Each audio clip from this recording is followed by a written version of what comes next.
Agora, vamos imaginar aqui este outro exemplo, né, de um cluster do Kafka, que a gente tem aqui o broker 0, o broker 1, o broker 2 e o broker 3. E a gente pode ver aqui que a gente tem a partição 0, 1, 2 e 3 de um mesmo tópico, ok? A gente está considerando aqui que essas partições são de um mesmo tópico. E a gente sabe que a gente vai ter que ter a partição líder e a partição follower. Então, por exemplo, aqui, ó, esta partição 0 aqui no broker 0 é eleita a partição líder, né, a partição líder 0, né, ou seja, eu não vou ter, as outras partition 0 que eu estou vendo aqui, por exemplo, no broker 2, ela não pode ser líder, ela vai ser follower porque eu vou ter apenas um líder. Aqui no broker 1, a partition 1, ela é escolhida líder. Da mesma forma, então, a partição 1 no broker 0 é follower, a partição 1 no broker 3 também é follower, ok? Porque eu já tenho líder.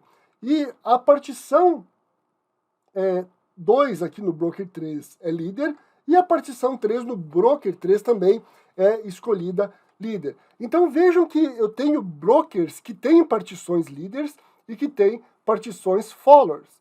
E, por exemplo, broker 0, broker 1 e broker 3. Eu posso ter brokers que não têm nenhuma partição líder, que só tem a partições follower, como aqui o broker 2, ou eu não tenho aqui no meu exemplo, mas eu poderia ter também brokers que todas as partições são líderes, ok? Então, o que acontece? Um broker, ele vai ter partições que vão ser líderes ou vão ser followers, certo? Como que ocorre a distribuição das partições? Então, por exemplo, eu tenho aqui o broker, um outro exemplo, tá? Eu tenho o broker 0, o broker 1 e o broker 2. Então, o que acontece?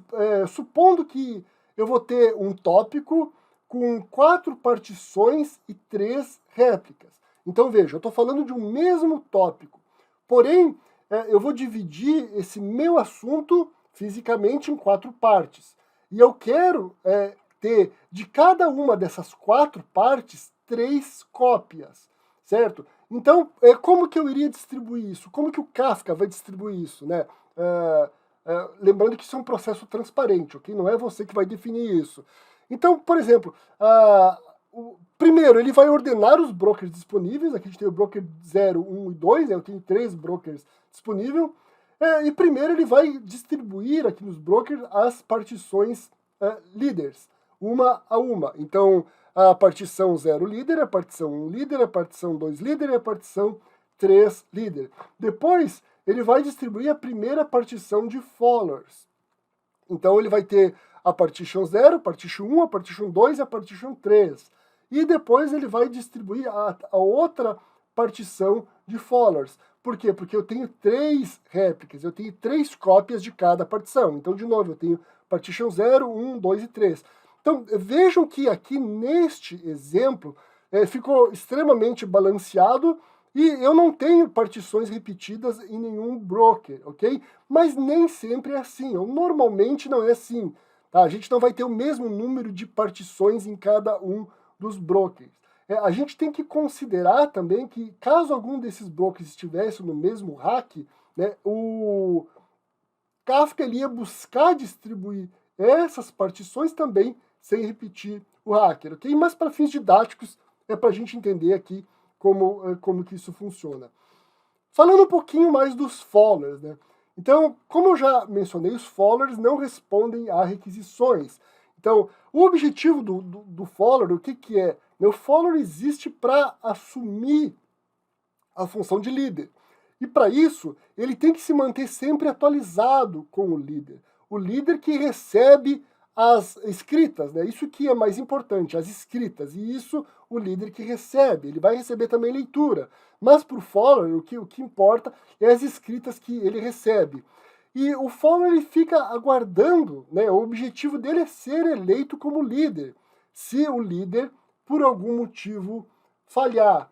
E os followers também eles podem falhar no sentido de se manter em sincronia com o líder. E a gente vai ver depois, né, que um follower ele só pode assumir como líder se ele estiver atualizado. E se ele não consegue se manter atualizado, por uma falha de rede, uma falha de disco, enfim, né, ele não é candidato a assumir como líder. Então, vamos imaginar aqui o nosso cluster, né? Então a gente já sabe que o objetivo de eu ter cópias, de eu ter réplicas das minhas partições, é que meu cluster esteja disponível. Então o que acontece? Um follower pode se tornar líder em caso de falha. Então, observe aqui a partição 1, no broker 1 aqui no meio, a partição 1 ali ela tem uma estrelinha. De repente, ó, ela falha. O que acontece?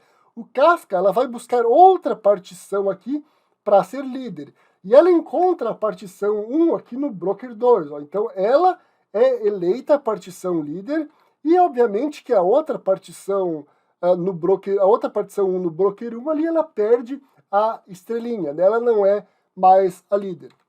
Um outro conceito importante é do ISR. O que é o ISR?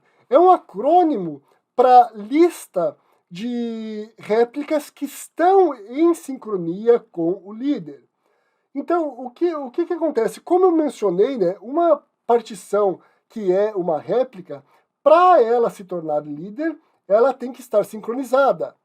Quando uma partição líder falha, o que o Kafka vai fazer? Ele vai olhar nesta lista, na lista ISR, quais partições estão sincronizadas e vai escolher apenas uma das partições sincronizadas para ser o novo líder. Então só ficam nessa lista ISR, as partições ou as réplicas, né, os followers que estão sincronizados. Então, se estiver sincronizado, ele é candidato, essa partição é candidata a ser eleita como líder. Agora, como que essa lista ela se mantém atualizada?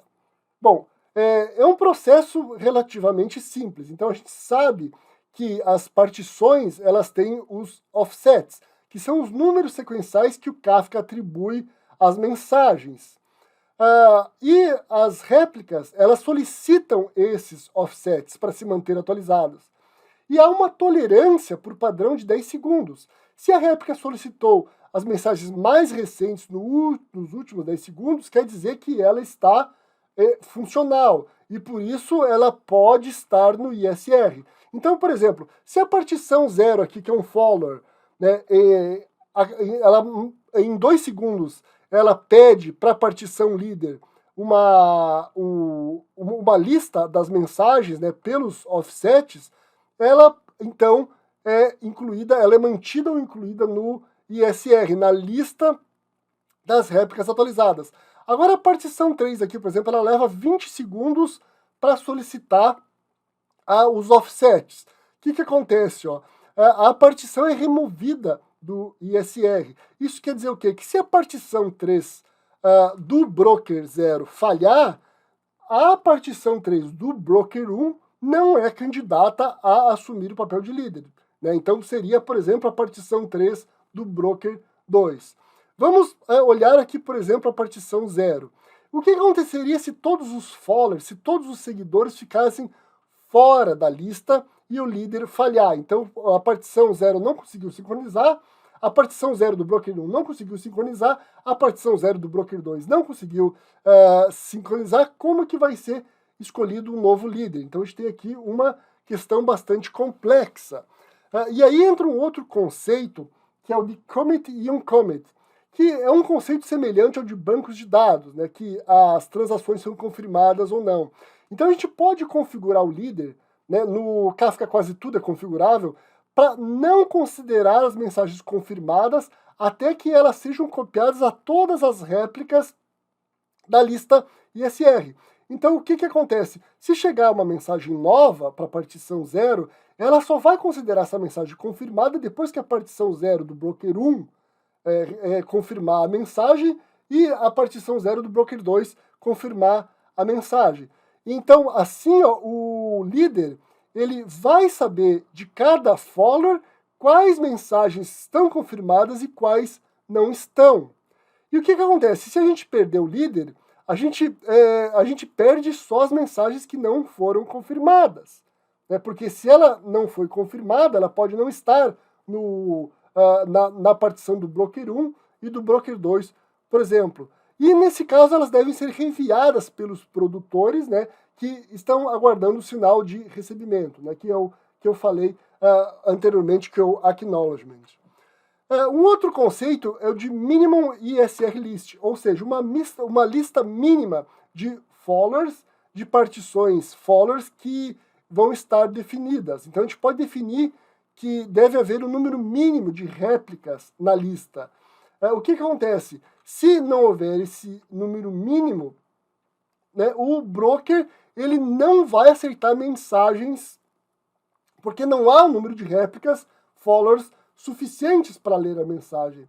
E nesse caso o líder se torna read-only. Ele só pode responder requisições de leitura, ok? Ele não pode mais receber novas mensagens, ele não pode mais receber novos dados. Bom, o fator de replicação, ele nada mais é do que o número de cópias que eu vou ter de cada partição. Então isso a gente define lá quando a gente cria o nosso tópico.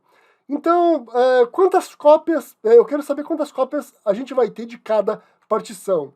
Então, as réplicas, elas são criadas em outros brokers, né, que, como a gente já viu, vão estar em outros servidores. Então, por exemplo, se o meu tópico do sensor A, o sensor A lá, por exemplo, a gente define que ele vai ter 4 partições com 3 réplicas. 3 réplicas é um número muito bom para você ter disponibilidade.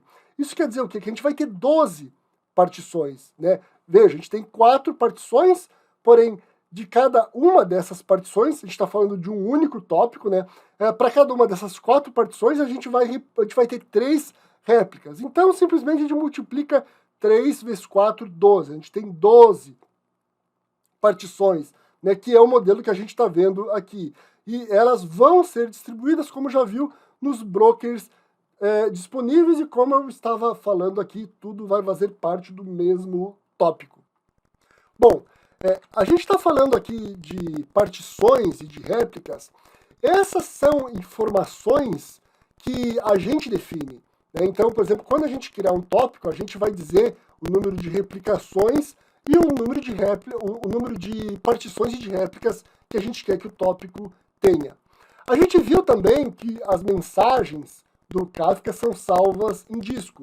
Um outro conceito que existe é o de segmentos, ou segments. Só que este conceito eu estou apresentando aqui para você simplesmente entender que ele existe, ok? É uma coisa interna do funcionamento do Kafka e você não precisa se preocupar com ele, mas se você for olhar lá o diretório de logs das partições, você vai entender melhor como os arquivos lá estão estruturados. Então, como eu já falei, os dados ficam em arquivos físicos, que são os diretórios chamados de logs. Os arquivos de partição, eles são divididos em arquivos menores, que são segmentos. Então, vejam, eu defini que eu tenho 4 partições. O Kafka, ele pode, ou ele vai dividir essas partições em arquivos ainda menores, que são os segmentos. Mas, como eu falei, isso é uma coisa interna do Kafka. Você não precisa se preocupar. Então, ele começa colocando as mensagens da partição no primeiro segmento.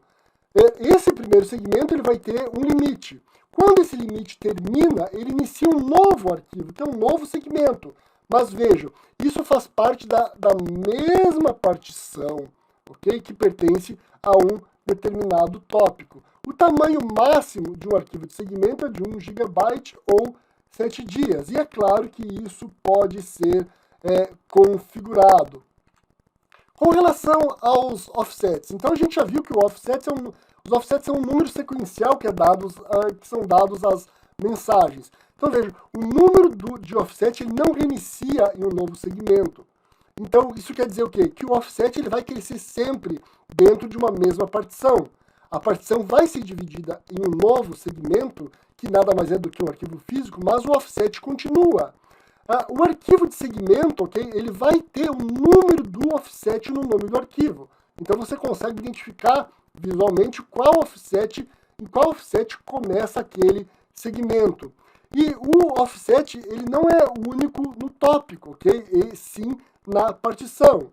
Tá? Então, isso é um conceito importante. Se você tem seus dados, o seu tópico dividido em 4 partições, cada partição vai ter seu próprio offset, que vai começar em 0, ok?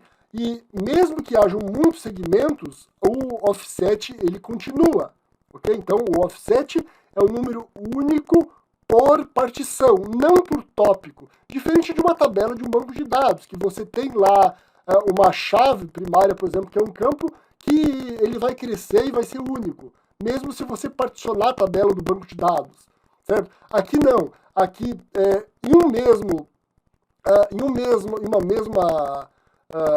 em diferentes partições, cada partição vai ter seu próprio offset. E, então, o partition offset, né, ele permite manter o estado, reiniciar o processo se precisa e identificar mensagens de forma única. Às vezes você precisa identificar uma mensagem de forma única. Um outro conceito importante que existe, que você vai encontrar lá também nos dados, no diretório de log, é o arquivo time index, que ele permite que você busque mensagens baseadas em intervalos de tempo. Então você sabe que determinadas mensagens foram enviadas, por exemplo, entre o minuto X e Y, você pode buscar mensagens que foram enviadas pelos produtores nesse intervalo, dentro desse intervalo de tempo.